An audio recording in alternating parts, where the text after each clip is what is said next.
नमस्कार शेतकरी बांधवांनो, महाराष्ट्रातील शेतकरी आंदोलनांच्या पार्श्वभूमीवर आज 24 ऑगस्ट 2026 पर्यंत काही महत्त्वाच्या घडामोडी समोर आलेल्या आहेत. तर एकीकडे लातूरमध्ये दुष्काळ आणि कर्जफेडीच्या प्रोत्साहनासाठी आंदोलन चालू आहे, तर दुसरीकडे पुण्यात 765 केव्ही टॉवर लाईन विरोधात रास्ता रोको. तर नाशिकमध्ये रिंग रोडमुळे बाधित झालेल्या शेतकऱ्यांनी थेट मुंबईकडे आता मोर्चा काढण्याचा निर्णय घेतलेला आहे. तर या तिन्ही आंदोलनांची संपूर्ण जी माहिती आहे ती एक एक करून तुम्हाला स्पष्टपणे एकदम सोप्या भाषेमध्ये समजून सांगणार आहे. त्यामुळे व्हिडिओ तुम्ही शेतकरी मंडळींनो शेवटपर्यंत नक्की पहा, माहितीपूर्ण राहील तुमच्यासाठी. आता जर आपण पहिल्या अपडेटकडे जर नीट लक्ष दिले, ओके, पहिल्या अपडेटकडे नीट लक्ष दिले तर आता सर्वात आधी लातूरमधील ही महत्त्वाची बातमी आलेली आहे.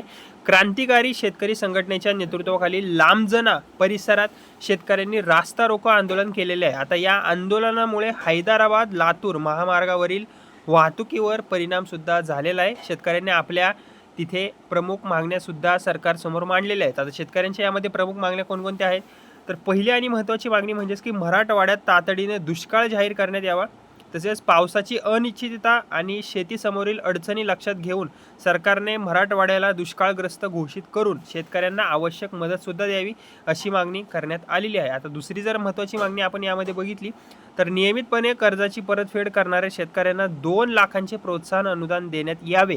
तसेच शेतकरी नियमितपणे कर्ज फेडत असतानाही त्यांना पुरेसा प्रोत्साहनपर लाभ मिळत नसल्याचा आक्षेप जो आहे तो आंदोलनकर्त्यांनी यामध्ये घेतलेला आहे.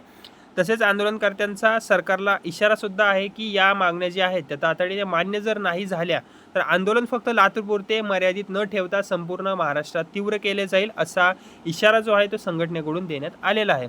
आता जर आपण दुसऱ्या अपडेटकडे जर वळालो, ओके, दुसऱ्या अपडेटकडे जर वळालो तर इथे दिसून येतं बघा, आता पुणे जिल्ह्यातील भोर आणि राजगड तालुक्यातील महत्त्वाची बातमी आहे ही, ओके. कारण की भोंगवली परिसरात प्रस्तावित 765 केव्ही क्षमतेच्या वीज प्रकल्प आणि टॉवर लाईन विरोधात शेतकरी आणि ग्रामस्थ आक्रमक सध्या मोठ्या प्रमाणात झालेले आहेत. आणि या प्रकल्पामुळे आपल्या शेतीवर आणि गावांवर परिणाम होण्याची भीती शेतकऱ्यांनी व्यक्तसुद्धा केलेली आहे. आणि याच विरोधामध्ये शेतकऱ्यांनी कापूर होळ चौकात पुणे ते सातारा महामार्गावर रास्ता रोको आंदोलन केलेले आहे. आणि या आंदोलनात शेतकरी ट्रॅक्टर, बैलगाड्या आणि जनावरांसह सहभागी सुद्धा झाले. तसे आता आंदोलनकर्त्यांच्या म्हणण्यानुसार भोर तालुक्यातील 71 आणि राजगड तालुक्यातील 45 गावांवर परिणाम होण्याची यामध्ये शक्यता आहे. म्हणजेच की तब्बल 116 गावांचा प्रश्न या प्रकल्पाशी इनडायरेक्टली जोडला गेलेला आहे. आणि भोंगवली येथे सबस्टेशनसाठी सुमारे 80 एकर जमीन खरेदी झाल्याचा दावा या आंदोलनकर्त्यांकडून करण्यात आलेला आहे. शेतकऱ्यांचा यामध्ये मुख्य आक्षेप असाही आहे की टॉवर लाईन आणि सबस्टेशनमुळे मोठ्या प्रमाणावर शेती बाधित होऊ शकते. त्यामुळे आंदोलनकर्त्यांनी सबस्टेशन नको, टॉवर लाईन हटवा, अशी भूमिका यामध्ये घेतलेली आहे. आता या आंदोलनानंतर प्रशासनाने शेतकरी संघर्ष समितीसोबत चर्चा केली. शेतकऱ्यांच्या प्रश्नावर मुख्यमंत्री देवेंद्र फडणवीस यांच्यासोबत बैठक घेण्याचे आश्वासन प्रशासनाकडून देण्यात आले. त्यामुळे भोर राजगडमधील आंदोलनाला सध्या तात्पुरती स्थगिती देण्यात आलेली आहे. आणि या बैठकीत प्रकल्पाचे ठिकाण, टॉवर लाईनचा मार्ग, शेतकऱ्यांची जमीन आणि आंदोलनादरम्यान दाखल झालेल्या गुन्ह्यांसह विविध प्रश्नांवर चर्चा होण्याची सुद्धा शक्यता आहे. मात्र या ज्या मागण्या आहेत त्या मान्य झाल्या नाहीत तर आंदोलन पुन्हा अधिक तीव्र करण्याचा इशारा शेतकरी संघर्ष समितीने यामध्ये दिलेला आहे. आणि आंदोलनादरम्यान रुग्णवाहिका आणि अत्यावश्यक सेवांना अडथळा होऊ नये यासाठी त्यांनी मार्ग खुला ठेवलेला होता. तसेच मोठ्या प्रमाणावर पोलीस बंदोबस्तही तैनात करण्यात येथे आलेला होता. ओके, तसेच आता नंतरची जर आपण अपडेट बघितली तिसरी, तर ही आहे नाशिक रिंग रोड विरोधात शेतकरी आता मुंबईकडे वळण्याबद्दलची अपडेट आहे. आता या संपूर्ण बातम्यांमधील आणखीन एक ही मोठी अपडेट म्हणता येईल. आणि लक्षवेधी घडामोड म्हणजे की नाशिक रिंग रोड प्रकल्पामुळे बाधित झालेल्या शेतकऱ्यांचा मुंबईकडे आता मोर्चा वळलेला दिसून येत आहे. नाशिक रिंग रोडमुळे बाधित झालेल्या 14 गावातील शेतकऱ्यांनी आंदोलन आणखी तीव्र करण्याचा निर्णय घेतलेला आहे. आणि यासाठी 25 ऑगस्टला नाशिक ते मुंबई पायी मोर्चा, ओके, 25 ऑगस्ट रोजी सकाळी 10 वाजता नाशिकच्या गोल्फ क्लब मैदानातून मुंबईतील आझाद मैदानाकडे पायी मोर्चा काढण्यात येणार आहे. आणि या मोर्चामध्ये रिंग रोडमुळे बाधित झालेले शेतकरी सहभागी यामध्ये होणार आहेत. आता इथे एक महत्त्वाचा मुद्दा मंडळींनो तुम्ही समजून घेणे गरजेचं आहे. कारण की शेतकऱ्यांचा रिंग रोडच्या संकल्पनेला तत्वत विरोध नाही आहे कसलाच. ओके, तर त्यांचा मुख्य आक्षेप कसा आहे की तो रिंग रोडच्या अलाइनमेंटवर, जमीन संपादनाच्या प्रक्रियेवर आणि मिळणाऱ्या मोबदल्यावर त्यांचा आक्षेप आहे. शेतकऱ्यांची मागणी काय आहे? रिंग रोडच्या अलाइनमेंटची नव्याने चौकशी करण्यात यावी. जर चौकशीत पर्यायी मार्ग शक्य असल्याचे स्पष्ट झालेच तर अलाइनमेंटमध्ये बदल करण्यात यावा अशी मागणी आहे. ओके, तसे आता शेतकऱ्यांनी आणखीन एक महत्त्वाची मागणी यामध्ये केलेली आहे, हे सुद्धा दिसून येतं. जोपर्यंत चौकशी समितीचा अहवाल समोर येत नाही तोपर्यंत बाधित गावांमध्ये जमीन खरेदी, मोजणी आणि पुढील भूसंपादनाची प्रक्रिया थांबवावी अशी शेतकऱ्यांची भूमिका आहे.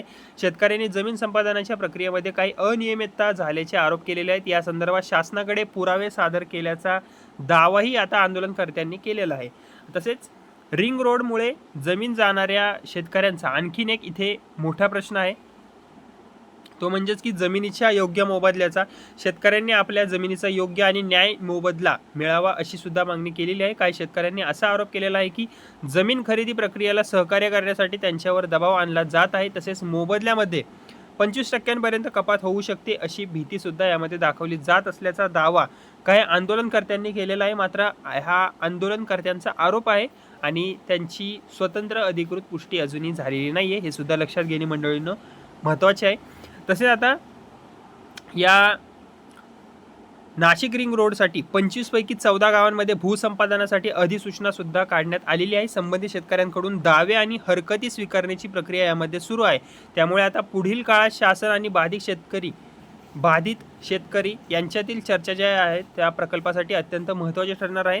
तसेच आता अजून एक अपडेट आहे, ती म्हणजेच की आता नाशिक आंदोलनातील आणखी एक महत्त्वाची आणि वेगळी घोषणा आहे. 28 ऑगस्ट रोजी बाधित महिला शेतकरी मुख्यमंत्री देवेंद्र फडणवीस यांच्या वर्षा निवासस्थानी जाऊन त्यांना राखी बांधण्याचा प्रयत्न करणार आहेत आणि या माध्यमातून महिला शेतकरी सरकारसमोर आपल्या भावनासुद्धा मांडणार आहेत. त्यांचा संदेश असाही आहे की आमची जमीन, आमची शेती, आमची घरे, आमचा संसार वाचवा. ओके, हा त्यांचा मेन मोटो आहे. रक्षाबंधनाच्या माध्यमातून सरकारने बाधित कुटुंबांच्या प्रश्नांकडे गांभीर्याने पाहावे असा संदेश देण्याचा या आंदोलनामागील प्रयत्न राहणार आहे. तर मंडळींनो, या तिन्ही आंदोलनांचा मुद्दा एकदम सोप्या भाषेत जर आपण बघितलं तर लातूरमध्ये मराठवाड्यात दुष्काळ जाहीर करा, नियमित कर्जफेड करणाऱ्या शेतकऱ्यांना 2 लाख प्रोत्साहन द्या, मागण्या जर त्यांच्या मान्य न झाल्यास आंदोलन राज्यभर तीव्र करण्याचा इशारा देण्यात आलेला आहे. तसेच भोर राजगडमधली कंडिशन बघितली तर 765 kV सबस्टेशन आणि टॉवर लाईनला विरोध आहे आणि भोरमधील 71 आणि राजगडमधील 45 गावांवर याचा परिणाम होण्याची भीती आहे. रास्ता रोकोनंतर मुख्यमंत्र्यांसोबत बैठकीच्या आश्वासनामुळे आंदोलनाला तात्पुरती स्थगिती मिळालेली आहे. मागण्या मान्य न झाल्यास पुन्हा आंदोलन तीव्र करण्याचा यामध्ये इशारा आहे. नाशिकमधली कंडिशन बघितली तर रिंग रोडच्या अलाइनमेंट, जमीन संपादन आणि मोबदल्याचा प्रश्न आहे आणि 25 ऑगस्टला नाशिकहून मुंबईतील आझाद मैदानाकडे पायी मोर्चा स्टार्ट होईल. 28 ऑगस्टला बाधित महिला शेतकऱ्यांकडून मुख्यमंत्र्यांना राखी बांधण्याचे आंदोलनसुद्धा करण्यात आलेले आहे. ओके, म्हणजेच की महाराष्ट्रात सध्या वेगवेगळ्या भागांमध्ये शेतकऱ्यांचे प्रश्न वेगवेगळे असले तरीही दुष्काळ, कर्जफेडीचे प्रोत्साहन आणि शेतीची जमीन, वीज प्रकल्प, रस्ते प्रकल्प, भूसंपादन आणि योग्य मोबदला हे प्रमुख मुद्दे शेतकरी मंडळींच्या आंदोलनाच्या केंद्रस्थानी आहेत. आता या 25 ऑगस्टचा नाशिक ते मुंबई मोर्चा आणि 28 ऑगस्टच्या महिला शेतकऱ्यांच्या आंदोलनाकडे सर्वांचे आता लक्ष लागलेले आहे आणि या आंदोलनानंतर सरकार नक्की काय भूमिका घेते आणि शेतकऱ्यांच्या मागण्यांवर नक्की कोणता निर्णय होतो हे पुढील काळात महत्त्वाचे सुद्धा ठरणार आहे. तर शेतकरी मंडळींनो, सर्वात पहिल्यांदा तुम्हाला हा व्हिडिओ माहितीपूर्ण, इन्फॉर्मेटिव्ह वाटला असेल तर व्हिडिओला कृपया करून लाईक करा. तुम्ही कमेंटही करू शकता आणि माझं हे बडी नावाचं चॅनल आहे, याला सबस्क्राईब करायला विसरू नका. धन्यवाद.